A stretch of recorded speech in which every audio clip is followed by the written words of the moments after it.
Magandang umaga mga kasabong TV. Ito muli ang inyong lingkod, Attorney Ryan Abrenica, para sa RA Superfly Kaking Masterclass ng Sabong TV. Ngayong umaga mga kasabong, isasagutin ko muli ang katanungan ng isa na naman nating kapwa magsasabong. At ito ang kanyang katanungan. Attorney, bakit kaya ang aking mga hinaharvest, testag, ay baliko o sira ang mga paa? Ano kaya ang sanhi nito? Maaari mo ba akong bigyan ng tips kung paano ito maiwasan? Salamat po.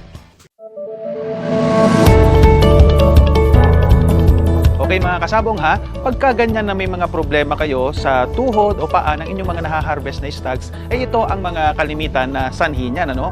Number one mga kasabong, baka naman yan is an incubator problem, no? So kalimitan kasi pag mali ang temperature or humidity sa loob ng isang incubator, eh hindi maganda ang nagiging kalidad ng mga sisiw at daladala nila yan hanggang sa paglaki nila. So number one mga kasabong, ay siguraduhin po ninyo na tamang-tama ang temperatura at humidity sa loob ng inyong mga incubator para maganda ang kalidad ng sisiw na mapipisa sa mga ito. Pangalawa mga kasabong ay mismong lahi, no? Kasi ay sa mismong sa farm, no, we found out na may mga bloodlines na talagang prone na hindi maganda ang kanilang mga tuhod, no?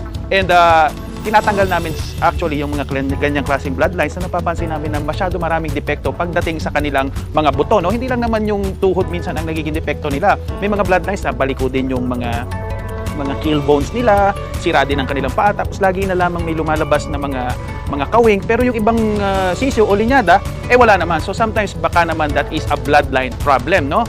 And pangatlo mga kasabong, papasok dyan yung nilalakihan na lugar ng mga sisiw, no? Kasi nung simula sa aking farm sa bundok, masyadong matarik yung aking range area. So the first year, may napapansin kami na may naharvest kami na medyo sira ang mga tuhod nila at saka paa. Kasi ang theory namin, baka naman sobrang tarik or inclined yung aming lugar at nahihirapan ang kanilang mga tuhod, no?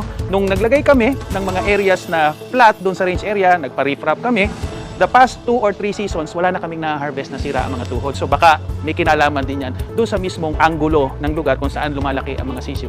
And lastly mga kasabong is of course yung nutritional factor, no? Baka naman ang kanilang patuka ay kulang naman sa calcium and other nutritional factors na nakakatulong para gumanda ang kanilang mga buto. So mga kasabong, pag nagpapalaki kayo ng mga sisiw, siguraduhin nyo na meron naman kayong mga suplemento na makakatulong